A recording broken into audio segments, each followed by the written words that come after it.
সুইমেসেন welcome to ট্রাভেলারি। আশা করি ভালো আছেন সবাই। ট্রাভেলারির ছোট্ট একটা ব্লগ নিয়ে আমরা আবার চলে এসেছি টোকিওতে। আচ্ছা, এখন আমরা আছি সেন্সোজি টেম্পলে। সেন্সোজি টোকিও আসাকুসাতে অবস্থিত, আর বোধিসত্ত্ব ক্যাননের ওপর হয়ে নামকরণ হয়েছিল আসাকুসা ক্যানন, এটাই সেন্সোজি নামে পরিচিত। এখানে আছে 5তলা প্যাগোডা, একটা বড় সিংহ দরজা।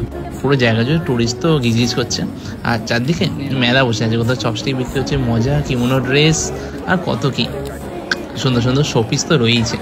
সোলার ওই বেড়াল ডাকছে, কেউ সুশি বানাচ্ছে ছোটো ছোটো, খুব ভালো লাগছে দেখতে। আর ভেতরে বুদ্ধিস্ট টেম্পল, কেউ পূজা অর্চনা টাইপ করছিল। আমরা চারদিকটা ঘুরলাম। বাইরে পুকুরে এই মাছগুলো দেখুন, কত বড় বড় মাছ, এই এতে পরিষ্কার লেকের মধ্যে ঘোরাঘুরি করছিল। আর খাওয়া দাওয়ার অভাব নেই। ভেতরে একটা জায়গায় ইমিটেশন ক্র্যাব বারবিকিউ করছিল, তো সেখান থেকে একটু খেয়ে দেখে নিলাম কেমন বানাচ্ছে। আমাদের আবার শিবুয়া স্কাই টাওয়ার যেতে হবে, তাড়াতাড়ি করছি। তো নেক্সট ব্লগে দেখা হচ্ছে শিবুয়া স্কাইতে।